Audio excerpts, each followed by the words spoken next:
बरेली के आंवला संसदीय क्षेत्र से बीजेपी सांसद धर्मेंद्र कश्यप ने सीएम आवास पहुंचकर मुख्यमंत्री योगी आदित्यनाथ से मुलाकात की। सांसद धर्मेंद्र कश्यप ने सीएम योगी से लोकतंत्र के चौथे स्तंभ मीडिया कर्मियों को सस्ते दरों में आवास दिलवाने की उठाई मांग। सांसद धर्मेंद्र कश्यप के पीआरओ मीडिया प्रभारी राहुल कश्यप के अनुसार सांसद ने बरेली बदायूं मार्ग की ओर औद्योगिक विकास नगर बनाने की मांग रखी। सीएम योगी से बोले सांसद धर्मेंद्र कश्यप बदायूं रोड के महेशपुरा क्रॉसिंग पर ओवरब्रिज स्वीकृत को रेल मंत्रालय पहुंची फाइल, रेल मंत्रालय से जल्द दिलवाएं स्वीकृति। सांसद धर्मेंद्र कश्यप ने बरेली में एम्स अस्पताल खुलवाने की मांग दोहराई। सांसद के पीआरओ राहुल कश्यप के अनुसार सीएम ने अधिकारियों को आवश्यक दिशा निर्देश दिए हैं। उन्होंने सांसद को भरोसा दिलाया है कि बरेली के विकास में कोई दिक्कत नहीं आने दी जाएगी। बरेली के थाना सुभाष नगर के मणिनाथ की रहने वाली आशा देवी ने बताया कि उन्होंने अपने बेटे की शादी कुछ समय पहले की थी, लेकिन बहू कुछ समय तक तो ठीक रही, लेकिन फिर उसने घर में कलेश करना शुरू कर दिया और छोटी छोटी बातों को लेकर घर वालों के संग मारपीट भी चालू कर दी। कुछ समय तक तो उनका बेटा बहू को डांट देता था, लेकिन अब वो भी बहू के पक्ष में ही बोलता है और दोनों मिलकर घर वालों को जान से मारने की धमकी दे रहे हैं। आज पीड़ित मां ने एसएसपी से पूरे मामले की शिकायत कर कार्यवाही की गुहार लगाई है।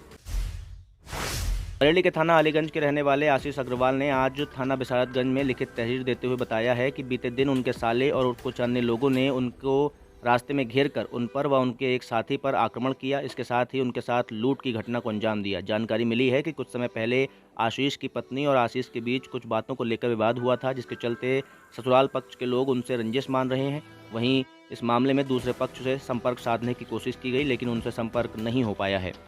मेरा अभिषेक भारती नाम है जी। मैं बरेली से हूँ जी प्रगता कस्बा अलीगंज में हूँ। जी जी ये घटना कल शाम की है। जी कल हम लोग बरेली गए थे, ये भी गए थे, मैं भी थोड़ा अपने जीजी काम से गया था। मुलाकात हुई दिन में उनसे, बोले बरेली जा रहा हूँ, मैं भी चल रहा हूँ साथ में, थोड़ा मेरा काम है इसलिए गया था। तो बरेली गए, काम निपटाया हम लोगों ने अपना, इनने अपना निपटाया, मैंने अपना निपटाया, जो भी काम था। फिर उसके बाद हम लोग जब उधर से वापसी में लौट रहे थे, वहाँ से बरेली से चले 8 साढ़े 8 बजे की समथिंग बात है। तो ये अपना रामगंगा से उतरते हैं, अखा मोड़ रहे, अखा की तरफ आते हैं, अखा की तरफ बढ़ते हैं। तो उस मोड़ से 300-400 मीटर आगे बढ़ के इनके परिचित ही हैं, मैं तो समझा पता नहीं कौन है, तो इनके साला था, क्या नाम है उसका, अमन। उसने गाड़ी को हाथ दिया, 4-5 लोग थे, मैंने गाड़ी रोकी तुरंत ही साइड से, गाड़ी ड्राइव मैं कर रहा था। तो रोकते ही उसने एकदम आक्रमण कर दिया, एकदम डायरेक्ट मेरे ऊपर आक्रमण करा पहले, फिर इनके ऊपर करा, फिर गाड़ी में से खींच लिया, हाथापाई करी हम लोगों के साथ उनने, ठीक है। फिर उसके बाद में इन्हें खींच लिया बाहर, काफ़ी ज़्यादा इनके साथ भी हाथापाई गई और इनके साथ बदतमीजी भी की थी। और ये गले में चैन भी पहने थे, वो भी बेच ली, और बैग भी बता रहे थे, बैग में करीबन कितने रुपए थे, 1.5 लाख रुपए के समथिंग थे। तो उन लोगों ने एक सोची समझी प्री प्लान के साथ घटना को अंजाम दिया। कल तो मौके पर पुलिस वगैरह को फ़ोन किया?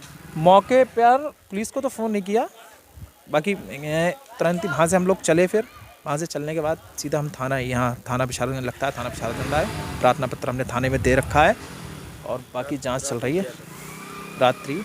बाकी प्रार्थना पत्र को साहब को हमने बोला, जो भी हल्का में आ रहे हैं, जांच चल रही है, उस पर वो भी जांच चल रही है, बता रहे थे।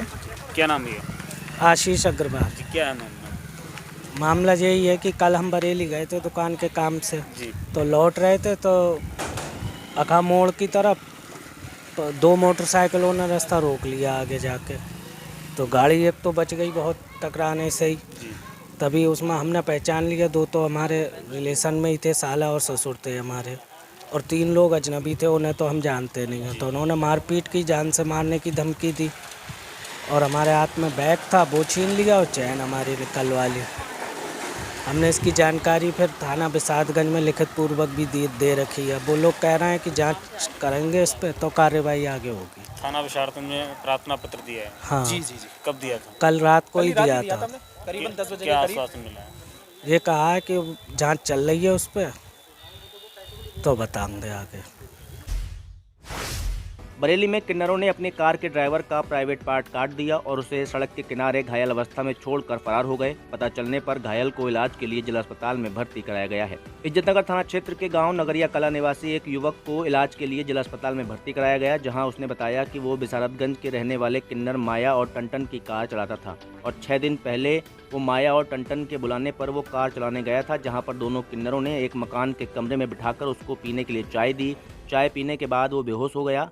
उसने बताया कि बेहोशी की हालत में ही किन्नरों ने उसका प्राइवेट पार्ट काट दिया और उसे घायल अवस्था में उसे कल बिसारतगंज के रमपुरा मोड़ पर रेलवे लाइन के किनारे छोड़कर चले गए। उसको स्थानीय लोगों ने देखा और पुलिस को सूचना दे दी। मौके पर पहुंची पुलिस ने उसे एक एम्बुलेंस से स्थानीय स्वास्थ्य केंद्र में भर्ती करा दिया, जहां से उसको जिला अस्पताल रेफर कर दिया गया।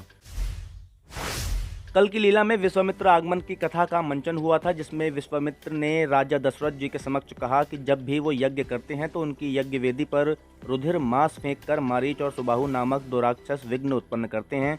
व्रत के नियमानुसार वो किसी को श्राप नहीं दे सकते, अतः उनका नाश करने के लिए वो राम लक्ष्मण को साथ ले जाना चाहते हैं। आज की लीला में दिखाया गया कि यज्ञ की निर्विघ्नता के लिए राम और लक्ष्मण ने 6 दिन तक रात दिन पहरा देने का निश्चय किया। विश्वामित्र का यज्ञ सिद्धाश्रम में चल रहा था। 5 दिन और रात बीतने के उपरांत अचानक उन्होंने देखा कि यज्ञ वेदी पर सबोर से आग जलने लगी है और रुधिर की वर्षा हो रही है। आकाश में मारीच और सुबाहु को देख राम लक्ष्मण ने युद्ध आरंभ किया। दोनों ने ताड़का, सुबाहु तथा उनके साथियों को मार डाला और राम ने मारीच को मानवास्त्र के द्वारा उड़ाकर 100 योजन दूर एक समुद्र में फेंक दिया।